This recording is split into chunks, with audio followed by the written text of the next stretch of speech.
हमारा फोकस है इस बात के ऊपर कि हम ये जानें कि हम चौड़े मार्ग पर चल रहे हैं या हम सकड़े मार्ग पर चल रहे हैं। यीशु मसीह ने स्पष्ट तौर से बता दिया है, एक मार्ग सकड़ा है जो जीवन को पहुंचाता है और एक मार्ग है चौड़ा जिस पर चलकर हम मौत को प्राप्त करेंगे और वहां हमें नरक की आग जिंदगी भर झेलनी पड़ेगी। लेकिन मुझे और आपको कई बार ये मालूम ही नहीं पड़ता कि हम किस मार्ग पर चल रहे हैं। इसलिए ये जानना जरूरी है कि चौड़ा मार्ग कौन सा है और सकड़ा मार्ग कौन सा है। चौड़ा मार्ग उस जीवन शैली को कहते हैं जिसे मनुष्य अपने मन की इच्छा के अनुसार चलता है, जहां आत्मा में हमें सुख मिलता है, जहां हम अपने अहंकार में जीते हैं, जिस मार्ग पर हम चलते चलते परमेश्वर की आज्ञा की अवहेलना करते रहते हैं। यह मार्ग देखने में तो आसान है, आकर्षक लगता है, क्योंकि बहुत सारे लोग इस तरीके का जीवन व्यतीत करते हैं, लेकिन इसका अंत आत्मिक विनाश की ओर लेके जाता है। इसलिए मेरे प्रिय भाइयों और बहनों, कैसे हम पहचानें कि हम चौड़े मार्ग पर चले जा रहे हैं, ये आज मेरा और आपका फोकस है।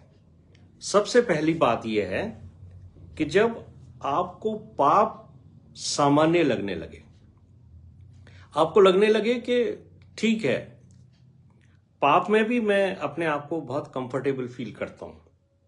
अगर आप झूठ बोलने रहते हैं लगातार और आपको फील ही नहीं होता कि आप झूठ बोल रहे हैं, यदि आप लगातार क्रोध करते हैं, गुस्से में भरे रहते हैं, आप ईर्ष्या करते हैं, आप शारीरिक वासनाओं के कंट्रोल में रहते हैं, आपको गलत ही नहीं लगता कि ये सब चीजें मेरे आत्मिक जीवन में कहां से आ गई हैं, और आप इसके साथ जीना शुरू कर देते हैं, तो यूहन्ना अपनी पहली पत्री 2 अध्याय के 16वें पद में कहते हैं, क्योंकि संसार की जो अभिलाषाएं हैं, शरीर की अभिलाषाएं, वासनाएं हैं, ये पाप को जन्म देती है।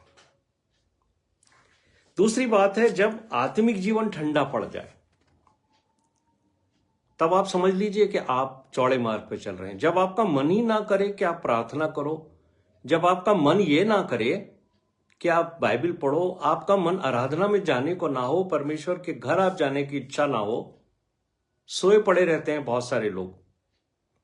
उनको यह बात का एहसास ही नहीं होता कि परमेश्वर के भवन में भी जाना है, आज आराधना का समय हो गया या किसी प्रार्थना सभा में हमें जाना है। तो आप समझ लीजिए कि ये आपकी आत्मा का ठंडापन है, और आत्मा के ठंडे होने से आप एक ऐसे जीवन में चले जा रहे हैं।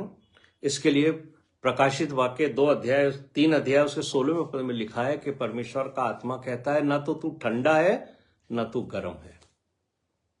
जब मौका मिला बाइबल पढ़ ली, किसी प्रार्थना सभा में बैठे, व्हाट्सएप चेक कर लिया, प्रचारक अपना बोल रहा है, आप अपने प्रेजेंस को भी शो कर रहे हो, तो ना तो आप ठंडे हो ना आप गर्म हो, और परमेश्वर आपको निगलेगा नहीं, उगल देगा अपने। तीसरी बात है, जब परमेश्वर के स्थान पर मैं आ जाता है, मुझे ये चाहिए, मैं ये कर सकता हूं। जब आप मैं करने लगते हो कि मुझे क्या चाहिए, मेरी इच्छा के अनुसार परमेश्वर कार्य करे, तब आपको मालूम होना चाहिए कि आप जो हैं वो चौड़े मार्ग पर चल रहे हैं। लेकिन यदि आप सकड़े मार्ग पर चल रहे हैं तो आप हमेशा परमेश्वर की इच्छा को प्रथम स्थान देंगे। प्रभु, मेरी इच्छा नहीं पर आपकी इच्छा हो। यानी आपको महसूस होना चाहिए कि आप हर काम में का श्रेय अपने आप को देते हो। बहुत सारे लोगों को देखिए आप, चाहे वो मंडली में सेवा कर रहे हो, चाहे वो घर में कोई काम कर रहे हो, चाहे वो समाज में कर रहे हो, ऑफिस, हमेशा वो अपनी बढ़ाई करते हैं। मैंने किया, मुझे श्रेय मिलना चाहिए, मुझे क्रेडिट मिलना चाहिए। लेकिन परमेश्वर के सकड़े मार्ग पर चलने वाला व्यक्ति परमेश्वर को हर बात के लिए आदर और महिमा देता है। चौथी बात है, अगर आपकी आत्मा को दोष का बोध ना हो, दोष का बोध से मतलब है आप पाप करो और आपको कोई गिल्ट ना हो, कोई ग्लानि ना हो, आपका मन में पश्चाताप ना हो। हम इंसान हैं, कई बार हमसे ऐसी गलतियां होती हैं जो पाप की श्रेणी में आती हैं, लेकिन आपको जब महसूस होता है कि ये परमेश्वर के वचन के विपरीत मुझसे काम हुआ है, तो आपको अपने काम को करने के बाद ये समझ लीजिए कि आपके अंदर एक पश्चाताप की भावना आनी चाहिए। तो आप सकड़े मार्ग पे चल रहे हो। लेकिन अगर आप उस पाप के साथ कंफर्टेबल हो गए हो, तो आप समझ लीजिए कि आपकी आत्मा ने आपको चेतावनी देना बंद कर दिया है। आपकी जो स्पिरिट है वो ऑलमोस्ट डेड हो गई है। वरना कोई भी इंसान होगा, अगर वो गलत काम करेगा, उसकी आत्मा उसको कायल करेगी कि ये काम तुमने गलत किया है। इसलिए पौलुस पहले तिमोथियस के 4 अध्याय के 2 पद में कहते हैं कि उनका विवेक तो जल चुका है, खत्म हो गया उनका विवेक, बस वो जैसा जी रहे हैं चलते जा रहे हैं। और मेरे परमेश्वर भाइयों और बहनों, चौड़ा मार्ग मसीह लोगों से भरा हुआ है। आपको बुरा लगेगा मेरा ये शब्द, लेकिन मैं आपको सच्चाई बताना चाहता हूं। चौड़े मार्ग पर लोग चले जा रहे हैं, बहुत सारे मसीही, और उनको लगता है कि हम सही हैं, हम सकड़े मार्ग पर हैं, और उनको यह सिखा दिया गया है आज प्रचारकों के द्वारा कि परमेश्वर बहुत प्रेम करता है, अनकंडीशनल लव है उसका, आपके लिए कोई नरक नहीं है। आपको तो परमेश्वर इतना प्रेम करता है कि आपने क्योंकि परमेश्वर को ग्रहण कर लिया यीशु मसीह को, तो आप जो हो वो परमेश्वर पिता के साथ ही रहोगे। लेकिन हम ये भूल जाते हैं कि परमेश्वर प्रेम करने वाला परमेश्वर ही नहीं है, ये तो उसका एक चरित्र है। लेकिन परमेश्वर धर्मी भी है और परमेश्वर न्यायी भी है, और हमारा जो न्याय है वो यीशु मसीह करेंगे। 2 कुरिन्थियों 5वां अध्याय उसके 10वें पद में लिखा है, हम सब का हाल मसीह के न्याय सिंहासन के सामने खुलेगा।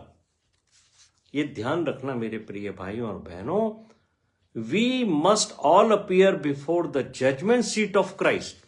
ऐसा कोई भी व्यक्ति नहीं है जिसको यीशु मसीह की जजमेंट सीट का सामना ना करना पड़े। तो मुझे और आपको जब ये मालूम है कि हम कहीं चौड़े मार्ग पर तो नहीं चल रहे हैं, तो हमें अपने अपने चरित्र में उन चीजों को ढूंढना है कि क्या ये चौड़े मार्ग के लक्षण, जब टेस्ट होता है, जब हम बीमारी फीलिंग करते हैं तो डॉक्टर के पास जाते हैं, डॉक्टर टेस्ट कराते हैं, टेस्ट करा के वो आपको बताते हैं कि आप में क्या इन्फेक्शन है, और आप तुरंत उस इन्फेक्शन को दूर करने के लिए डॉक्टर के एडवाइस लेते हैं, मेडिसिन लेते हैं, एंटीबायोटिक्स लेते हैं, इंजेक्शन लगाते हैं, और जरूरत पड़ती है अगर आप सीरियस होते हो तो आपको एडमिट भी किया जाता है। तो अगर हम इस बात को एडमिट कर लें कि ये बातें मेरे चरित्र में हैं, तो समझ लीजिए कि मैं और आप चौड़े मार्ग पर चल रहे हैं। और आज जिस बात के ऊपर मैं अपना फोकस कर रहा हूं वो है ग्रम्बलिंग, कंप्लेनिंग, कुड़कुड़ाना। यदि आपके या मेरे चरित्र में कुड़कुड़ाना है तो आप समझ लीजिए हम चौड़े मार्ग पर चल रहे हैं। ये एक सिन है जो बिलीवर्स की लाइफ में आता है। कुड़कुड़ाना एक मसीही के लिए गंभीर पाप है। ध्यान से समझ लीजिए कि यदि आप कुड़कुड़ करते हो तो आप नए नियम के टोटली विपरीत जीवन व्यतीत कर रहे हो। पौलुस फिलिपियों के 2 अध्याय के 14वें पद में कहते हैं कि सब काम बिना कुड़कुड़ाए और विवाद के किया करो। कोई भी काम आप करो, चाहे आप मंडली में करते हो, घर में करते हो, ऑफिस में करते हो, कोई भी काम करते हो, जहां सब काम आ गया है मतलब सब काम। ये ग्रम्बलिंग एंड आर्ग्यूइंग अगर आप आर्ग्यू करते हो कोई काम करने के लिए या कुड़कुड़ के कोई भी काम करते हो, उसका प्रतिफल आपको बिल्कुल नहीं मिलने वाला। ये दोनों जो हैं बोथ आर सिन। कुड़कुड़ाना आखिर है क्या चीज? कई बार ये बात कही जाती है, मसीही लोगों से कहा जाता है मत कुड़कुड़ाओ, मत कुड़कुड़ाओ, प्रेम के साथ काम करो, गंभीरता के साथ काम करो, परमेश्वर को आदर के साथ। लेकिन कुड़कुड़ाना है क्या? कुड़कुड़ाने का बहुत ही छोटी सी डेफिनेशन है, expressing dissatisfaction against God's will. असंतोष,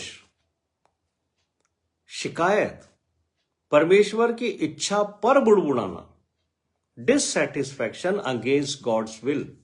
मैं सेटिस्फाइड नहीं हूं प्रभु आपकी बातों से, मैं सही अपनी इच्छा के अनुसार चलूंगा। तो मेरे प्रिय भाइयों और बहनों, मुझे और आपको ये याद रखना है कि ये एक ऐसी भावना है कुड़कुड़ाना, ये एक मनोभाव है जो विश्वास की कमी और परमेश्वर की भलाई पर संदेह को दर्शाता है। और जितने भी मेरे भाई और बहन इस समय जूम मीटिंग में मेरे साथ जुड़े हुए हैं, जो लार्जर फैमिली में है, ध्यान से सुनिए और समझ लीजिए कि अगर आप में विश्वास की कमी है, परमेश्वर की भलाई पर आप संदेह करते हो, तो ये कुड़कुड़ाने का जो इविल स्पिरिट है, ये शैतान आपके जीवन के अंदर डाल देगा। और जब हम निर्गमन का 3रा अध्याय पढ़ते हैं तो उसके 7वें पद में यहोवा परमेश्वर ने मूसा से क्या कहा था कि मैंने अपनी प्रजा इस्राएल के लोगों को जो मिस्र में है उनके दुखों को देखा है।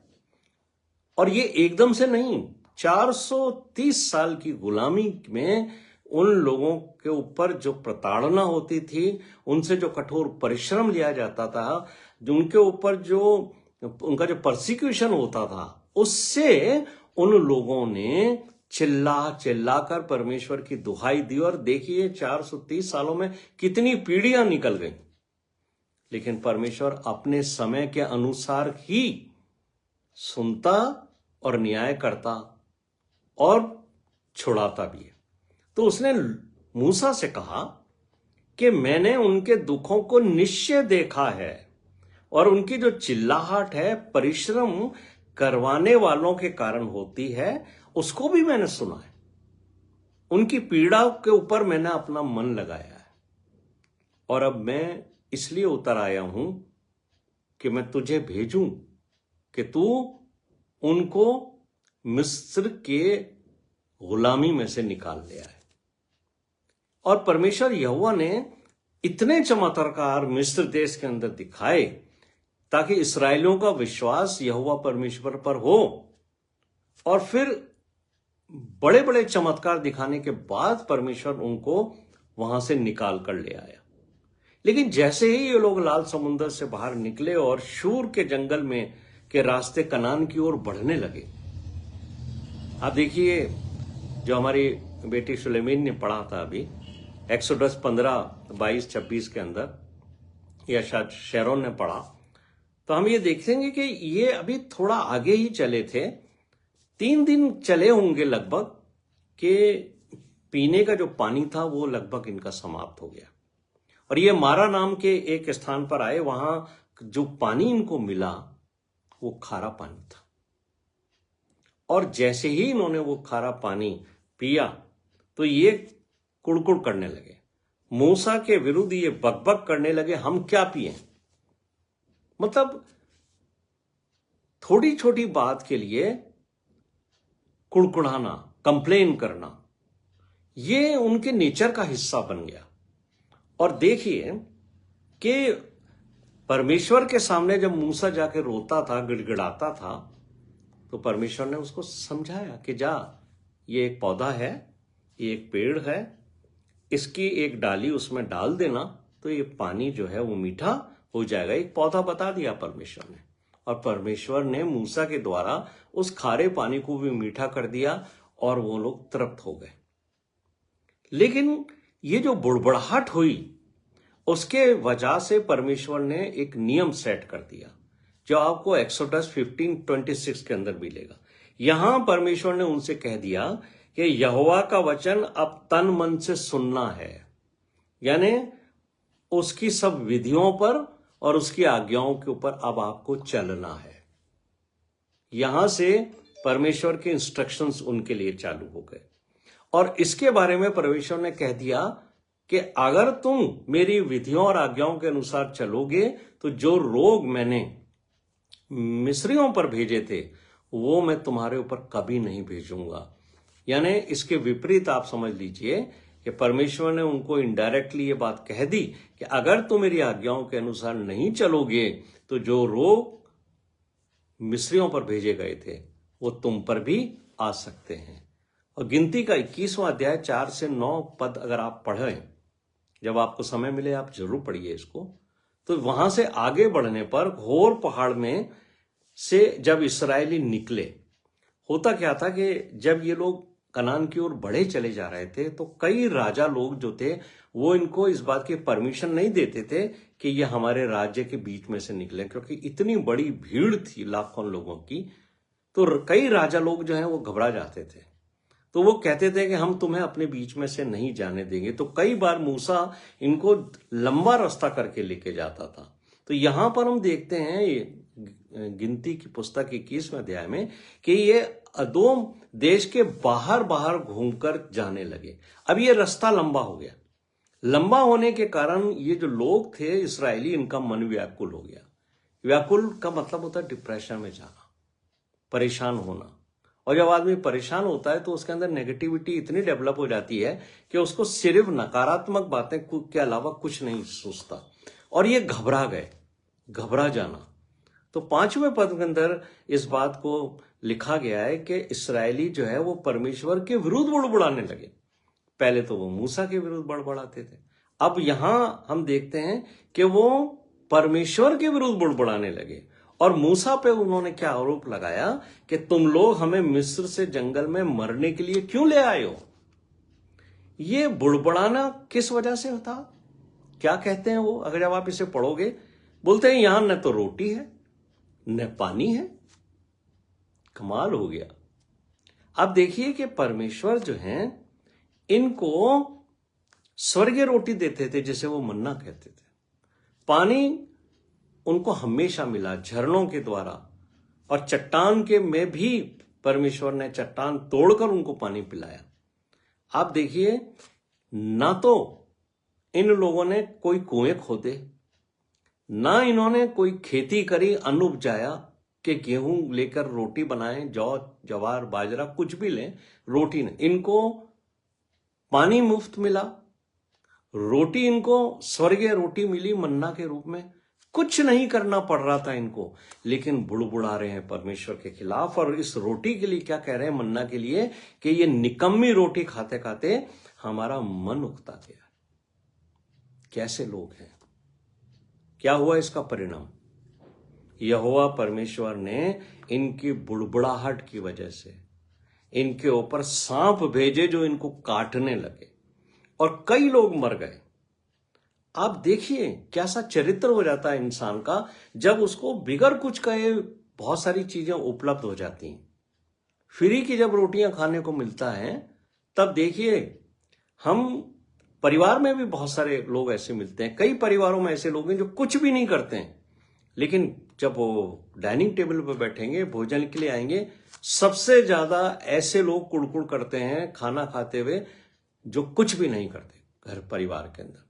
उनको किसी को ये सब्जी नहीं चाहिए, किसी को ये दाल नहीं चाहिए, किसी को ये खाना है, किसी को मीट खाना है, किसी को चिकन खाना है। हर आदमी अपनी अपनी फरमाइशें करता। हम ये भूल जाते हैं कि परमेश्वर ने हमारे को भोजन उपलब्ध कराया है। लाखों करोड़ों लोग ऐसे हैं इस दुनिया में जिनको एक समय की रोटी मिलती है, और बहुत सारे ऐसे हैं जिनको एक समय भी रोटी नहीं मिलती। हम उन लोगों से बहुत अच्छे हैं।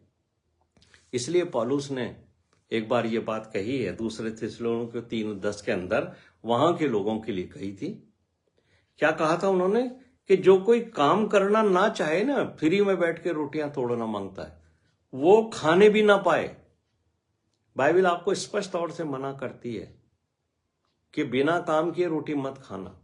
आदम को भी परमेश्वर ने पहले जॉब रोल दिया, काम करो, रोटी कमाओ, फिर तुम्हारे लिए घर भी मिलेगा, पत्नी भी मिलेगी, सब मिलेगा, लेकिन मेहनत करना है, रोटी कमाना है। बुड़बुड़ाने का दंड क्या हुआ उन लोगों को, जो गिनती की पुस्तक में लिखा है, मौत के रूप में उनके ऊपर आ गया और सांप काटने लगे उनको। तीसरी बात जो हम गिनती की पुस्तक में और देखते हैं 12वें अध्याय में 1 से 10 में, यहां पर व्यक्ति व्यक्ति के खिलाफ कुड़कुड़ाने लगता है। मरियम है, हारून है, ये मूसा के भाई बहन हैं, लेकिन क्योंकि परमेश्वर मूसा को लीडरशिप में आगे बढ़ा रहा है, इनको अच्छा नहीं लग रहा। ये स्थिति आज हमारी भी है। परमेश्वर किसी को मंडली में पद देगा, किसी को कोई अलग तरीके का गिफ्ट देगा, स्पिरिचुअल गिफ्ट देगा, तो लोग अक्सर कुड़कुड़ाने लगते हैं। और मरियम और हारून कह रहे हैं कि क्या परमेश्वर सिर्फ मूसा से ही बात करता है, क्या हमसे बात नहीं करता? अरे हम भी तो हैं भाई, हम भी परमेश्वर के भक्त हैं, हमसे भी परमेश्वर बात करता है।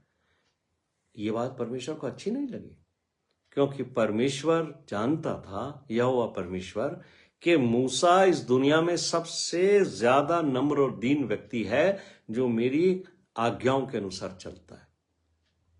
और क्या हुआ इसका परिणाम? मूसा के विरुद्ध कुड़कुड़ाने की वजह से मरियम जो उसकी बहन है, वो उसको परमेश्वर के क्रोध के नीचे आना पड़ा और उसको कोढ़ हो गया। और ये बात जैसे ही उसको कोढ़ हुआ, तुरंत हारून और उसको रियलाइज हो गया मरियम को कि हमने पाप किया है। और वही जो थोड़ी देर पहले मूसा के विरुद्ध कुड़कुड़ा रहे थे, मूसा से ही कहते हैं तू हमारे लिए प्रार्थना कर ताकि हमें क्षमा मिल जाए। और परमेश्वर ने स्पष्ट तौर से गिनती के 12वें अध्याय के 8वें पद में उनसे कहा, अरे तुम मेरे दास मूसा की निंदा करते हुए क्यों नहीं डरे? तुम्हारा को भय नहीं है किसी बात का?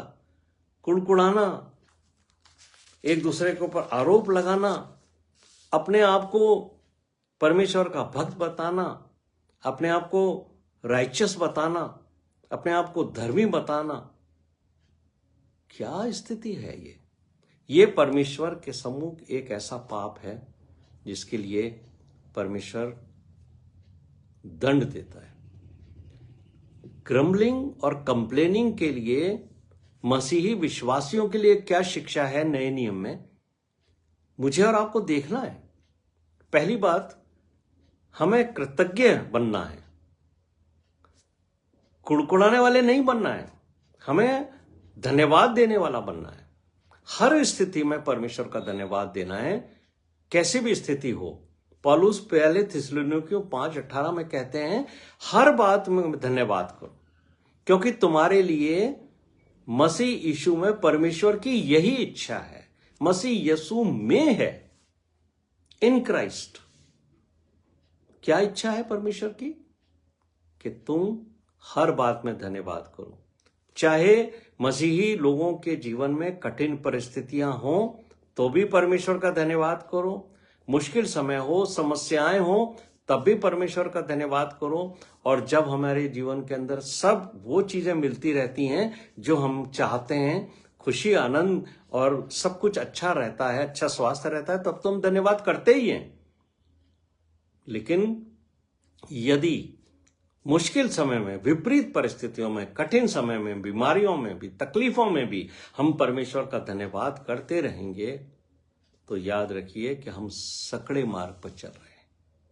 लेकिन जो मसीही जरा सी परिस्थितियां विपरीत हुई, दुख आया, बीमारी आई, परेशानी आई, तो परमेश्वर के विरुद्ध या परिवार के लोगों के विरुद्ध कुड़कुड़ाना शुरू कर देते हैं। ऐसे लोग चौड़े मार्ग पर चल रहे हैं, आरोप लगाना शुरू कर देते हैं। तुमने ये नहीं किया, तुमने हमारे लिए वो नहीं किया, परमेश्वर ने हमारे लिए ये नहीं किया, परमेश्वर को मेरे लिए ये करना चाहिए, मैं तो ये प्रार्थना करता हूं, परमेश्वर ने इसके विपरीत काम किया।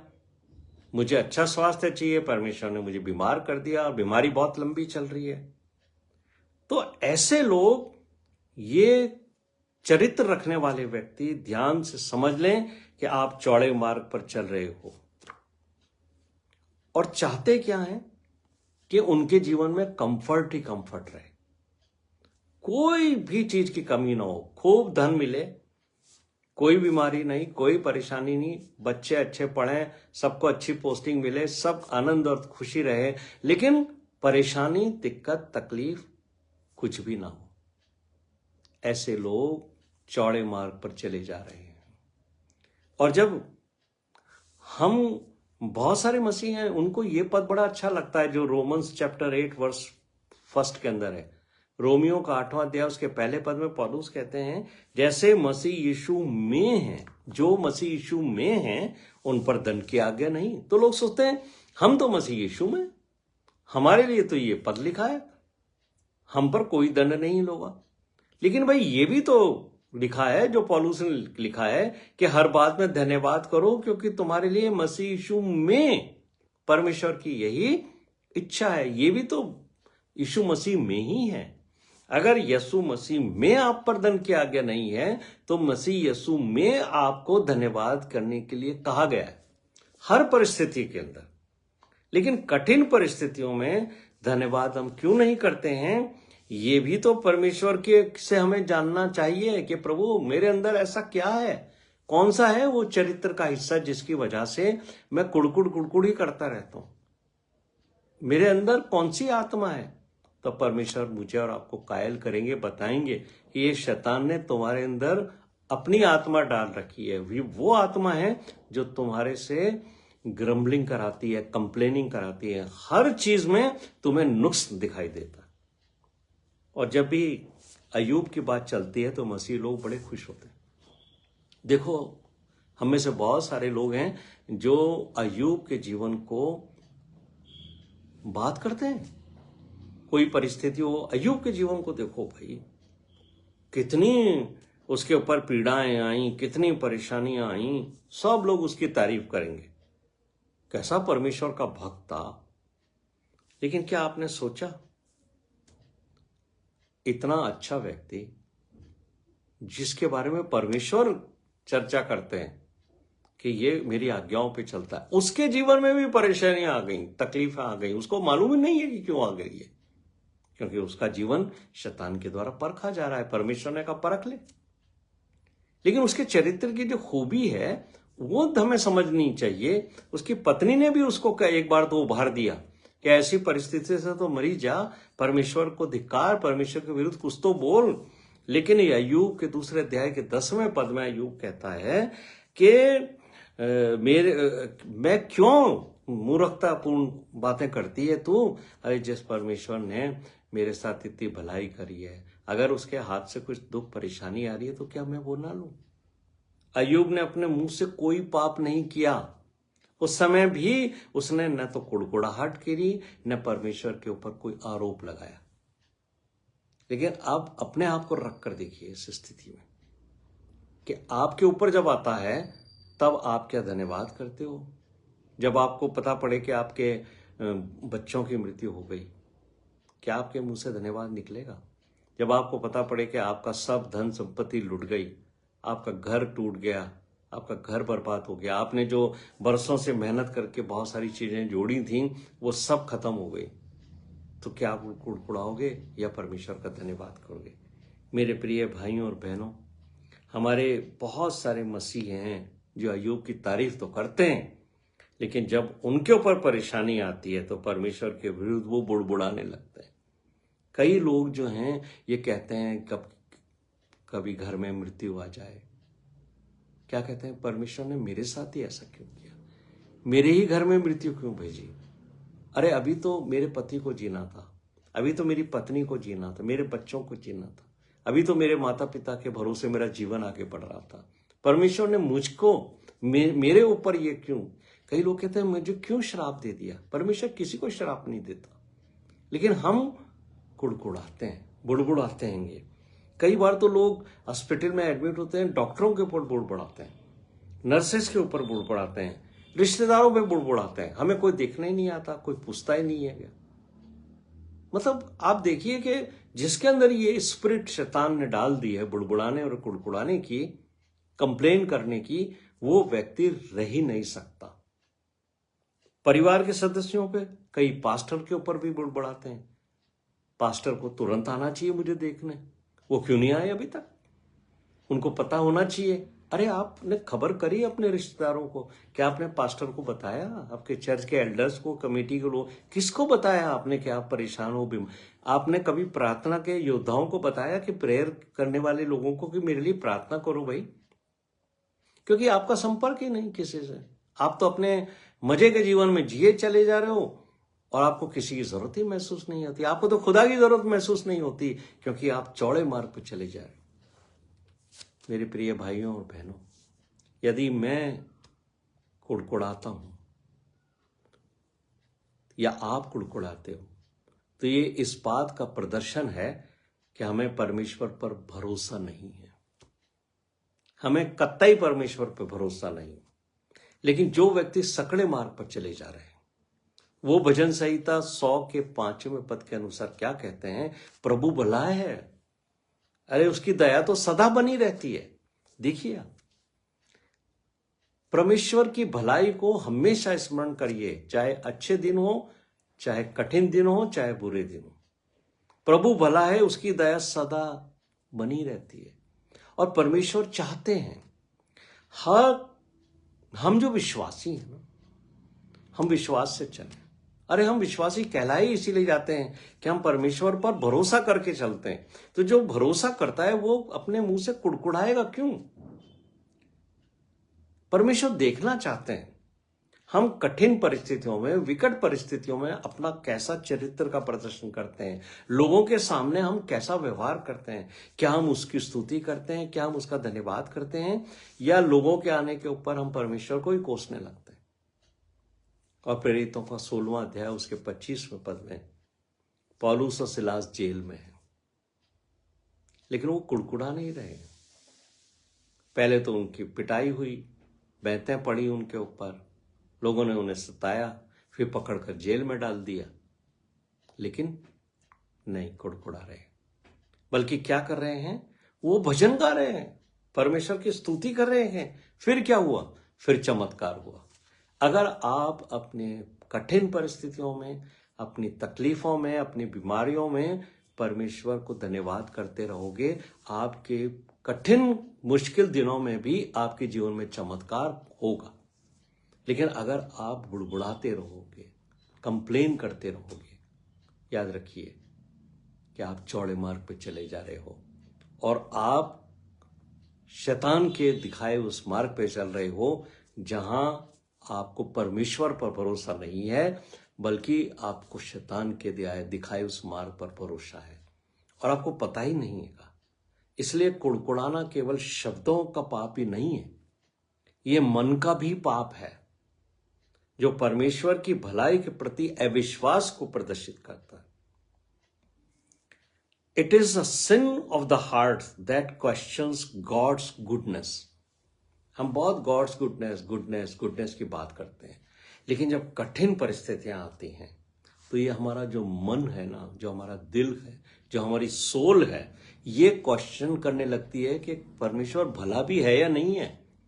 अरे मैं तो इतने दिनों से उसके पीछे चल रहा हूं, मैं बाइबल भी पढ़ लेता हूं, प्रार्थना भी कर लेता हूं, चर्च भी जाता हूं, सभाओं में भी जाता हूं, दायिकी भी देता हूं, सब कर रहा हूं मैं, लेकिन क्या वो भला है? क्या परमेश्वर की भलाई मेरे लिए तो कुछ भी नहीं नजर आ रही है। लेकिन मेरे प्रिय भाइयों और बहनों, जब हालात कठिन होते हैं ना, तब एक मसीही शिकायत नहीं करता है, क्योंकि वो सकड़े मार्ग पर चल रहा है और उसे मालूम है कि सोना को आग में ताया जाएगा तब वो खिलेगा, निखरेगा। और ये बात अय्यूब ने कही थी कि जब मैं ताया जाऊंगा तो सोने की जैसा मैं निखर जाऊंगा। मेरे प्रिय भाइयों और बहनों, मुझे और आपको ये देखना है कि क्या मैं चौड़े मार्ग पर चल रहा हूं। अगर मैं कुड़कुड़ाता हूं, मेरे लाइफ के अंदर ग्रम्बलिंग है, कंप्लेनिंग है परमेश्वर के प्रति, परमेश्वर के लोगों के प्रति, मंडली के प्रति, परिवार के प्रति, हर बात में मुझे कंप्लेन करना, आर्ग्यू करना, और फिर मैं ये सोचता हूं कि मैं परमेश्वर का भक्त हूं, तो याद रखिए मैं चौड़े मार्ग पर जा रहा हूं, आप चौड़े मार्ग पर जा रहे हो, जिसके अंत में हमें कुछ नहीं मिलेगा, वहां मौत है। वहां से जो रास्ता है वो नरक की आग में मुझे और आपको लेके जाएगा। इसलिए अपने अपने आप को देखें कि क्या मैं कुड़कुड़ करता हूँ, क्या मैं हर चीज़ में कंप्लेन करता हूँ। मेरे को लोग एक ऐसे व्यक्ति के रूप में जानते हैं जो हर चीज़ में नुक्स निकालने वाला व्यक्ति है, हर चीज़ में बुराई ढूंढने वाला व्यक्ति है, हर चीज़ में कंप्लेन करने वाला व्यक्ति है, हर बात के अंदर हर चीज़ को, चाहे वो अच्छी हो या बुरी, उसको रिजेक्ट करने वाला व्यक्ति। परमेश्वर आज मुझे और आपको अवसर दे कि हम जब अपने बिस्तर पे जाएं तो रात को परमेश्वर के सामने यदि हम कुड़कुड़ाते हैं, यदि हम कंप्लेन करने वाली उस स्पिरिट में फंसे हुए हैं, तो परमेश्वर के सामने स्वीकार करें कि प्रभु मैं चौड़े मार्ग पर चल रहा हूं, मुझे मेरे अंदर से ये स्पिरिट को जो शैतान ने डाल रखी है उसे निकाल दीजिए, ताकि मैं सकड़े मार्ग पर आऊं और मेरा जीवन बच सके। आइए हम प्रार्थना